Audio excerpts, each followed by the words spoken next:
أعوذ بالله من الشيطان الرجيم. بسم الله الرحمن الرحيم. رب اشرح لي صدري ويسر لي أمري واحلل عقدة من لساني يفقه قولي. بسم الله الحمد لله والصلاة والسلام على رسول الله. اللهم صل وسلم وبارك على رسول الله. والسلام عليكم ورحمة الله تعالى وبركاته. waxa aan halkan jeclaystay walaalayaal in aan idiin soo gudbiyo qisadan oo muddo 2 wiig ah haysatay meediyada carabta khaasatan ta dowladda Masar iyo waliba Jordan.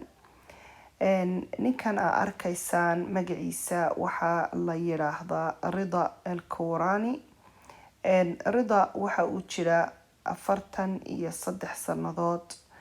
waxa Rida uu 43 sanadood kadib uu la kulmay hooyadii oo noloshiisa oo dhan ka maqnayd. Rida waxa uu jiray 7 bilood kaliya markuu xanuunsaday. kadibna maxaa dhacay? qisada bilowga aynu kasoo bilowno.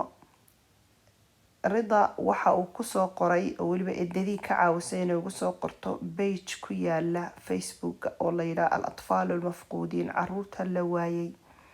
ibnika caayish bidawar calayki ayuu ku loogu dul qoray oo eedadii baa markaasi soo share garaysay sawir qadiim ah oo hooyadii leedahay, sawir cadaan iyo madow ah oo aad moodid sawirkii habeenkii arooskeeda oo toobkii cadaa ee arooska ay xiran tahay. ayaa waxa uu ku dul qoray amba eedadu ugu dul qortay ibnika caayish bidawar calayki, wiilkaagii waa nool yahay waana ku raadinaya. haddaba qisadan bilowgeeda marka aynu ka bilowno, waxaa dhacday in ay jirtay gabadh Masriyad ah oo magaceeda la oran jiray Rida Mahmoud Ramadan al-Kurani. Rida waxa ay ku dhalatay magaalo la yiraahdo Shibra. waxa ay markaasi ay isguursadeen iyadoo dhalinyaro ah, nin isaguna maaragtay dhalinyaro ah oo u dhashay dalka al-Urdun. marka iyadu waa Masriyad Rida. ninkeedii guursadayna waxa uu ahaa Urduni amba reer Jordan. reerkeedii ayuu kasoo doonay, reerkii way ogolaadeen, arooskii ayaa loo dhigay. waxay isguursadeen sanadku markuu ahaa 1970. waxa uu u kaxaystay xaaskiisa wadankiisii ayuu u kaxaystay, Jordan ayay u guureen, Masar way ka tageen. kadibna halkaasi ayuu qoyskiisii ay ku noolaayeen, xaaskii iyo maaragtay odageedii.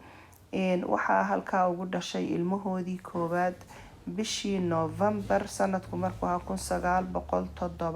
1979. haddaba ilmahaasi marka uu dhashay waxa dhacday in uu xanuunsaday. marka uu xanuunsaday dhakhtarka ayaa la geliyay, dhowr cisho ayuu dhakhtarka uu ku jiray.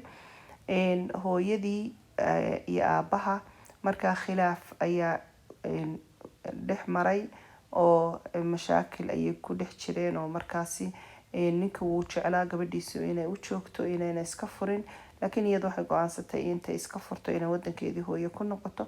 marka inankeeda yar inay ka haysato oo ay wadankeedii hooyo ee Masar iyo faamiligeedii ay ku noqoto ayay gabadhu ay go'aansatay. ha yeeshee waxa dhacday in ilmaha yar magaciisa waxaa laga yaabaa inaan idinku idhi Rida, waan qaldamay. Rida hooyada ayaa la yiraahdaa, wiilkeeda waxaa la yiraahdaa Wisaam.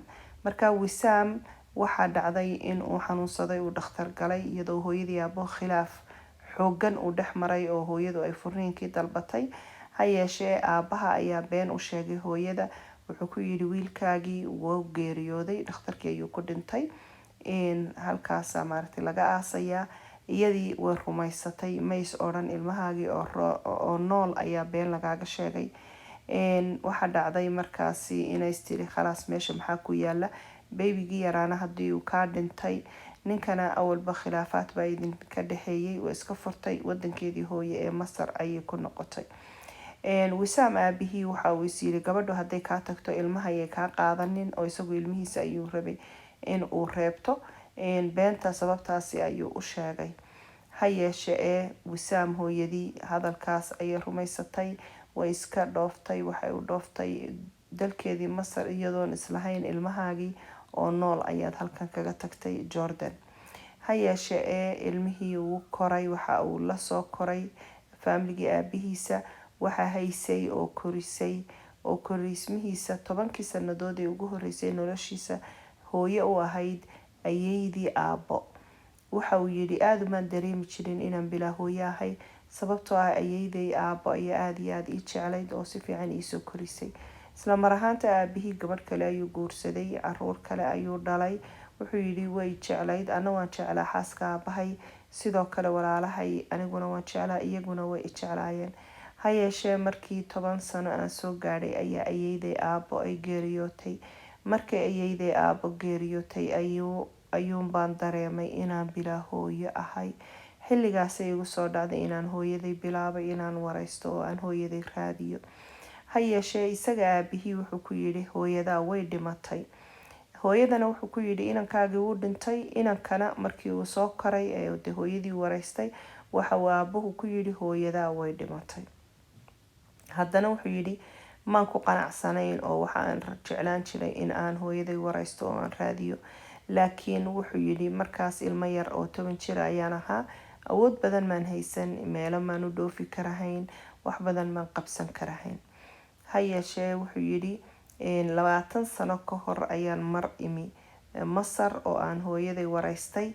laakiin wuxuu yidhi magaalo kale, magaaladii ay deganayd mooyaan bay u dhalatay mooye magaalo kale ayaan moodi jiray inay u dhalatay.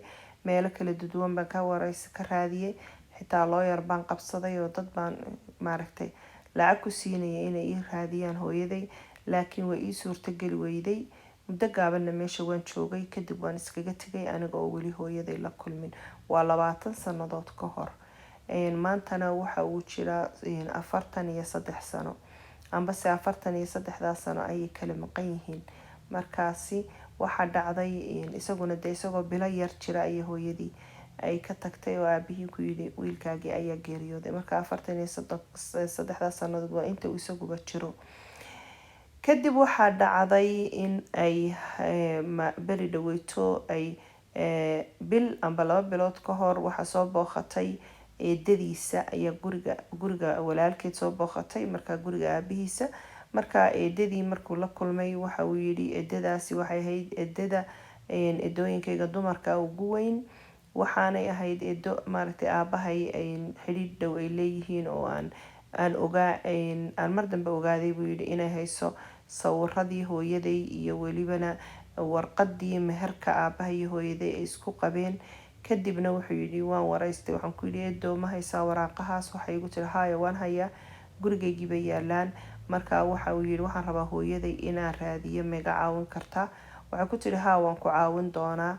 waxa ay ku noqotay markii booqashadii u dhamaatay magaaladeedii iyo gurigeedii eedadu oo magaalo kale ka deganayd maaragtay Jordan.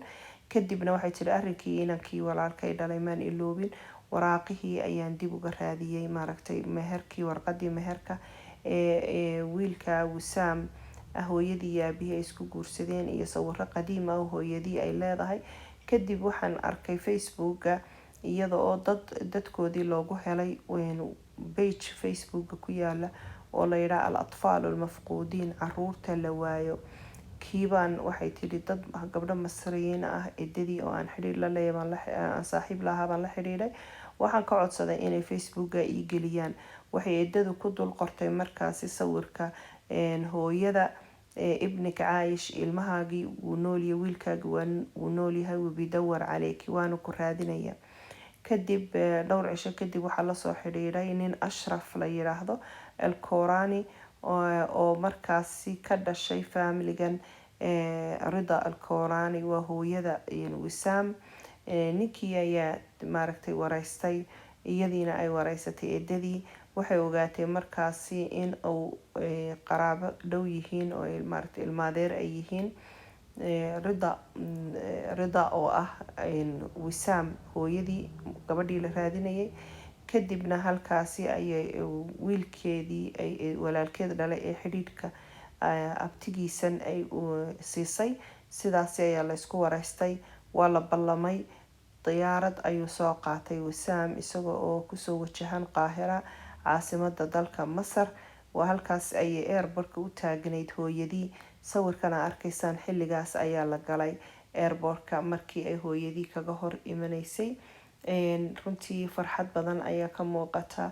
hooyada oo islahayd wiilkaagii uu geeriyooday oo aan nolol ku maaragtay moodahayn in uu nool yahay kuna xisaabinahayn nolol isla mar ahaantana hooyadani caruur kale may dhalin oo ilmaheedii madiga ahaa ayuu ahaa alxamdulilah maanta 43 sanadood kadib haddii ay laabtiisa sidaa ay maaragtay u gashaday oo ay sidaas isugu dhegan yihiin wiilkii iyo hooyadii ilaahay subxaanahu watacaala cumri dheer iyo caafimaad ha isku siiyo oo ilaahay kii hooyadii baari u noqda allaha ka dhigo xiise badan ayuu qabaa cumrigiisa oo dhan ayaa uu ahaa hooyo la-aan iyaduna intaa ileeg ayay ahayd maaragtay 43 sanadood ayay ilmaheedii uu ka maqnaa waxay tiri waxaan moodayay inuu dhintay ilaahay ha ka saamaxo haddaba aabihii iyadana ku yidhi wiilkaagii waa dhintay wiilkana ku yidhi hooyadaa way dhimatay hadda isagu u geeriyooday aabahaasi allaha u naxariisto runtii waxa ay qisadani aan u jeclaystay inaan idinku soo gudbiyo waxa weeyaan qofka bani aadankii in aanu quusan labadii intii noolba ways arki ilaahay hadduu isu qadaro biidni illaahi tacaala ilaahay waxaan ka baryayaa qoysaska muslimiinta khayr iyo barwaaqo adduuniya aakhiraba inuu ilaahay ku arsaaqo insha allah biidni illaahi tacaala dhammaanteen iyo muslimiinta kaafatan اللهم آتنا في الدنيا حسنة وفي الآخرة حسنة وقنا عذاب النار اللهم آمين وإنت أينو كل مدونو قصة كلا يا برنامج كلا وحن شعلا إن ذيك كتبوا في أمان الله استودعتكم الله الذي لا تضيع ودائع والسلام عليكم ورحمة الله تعالى وبركاته.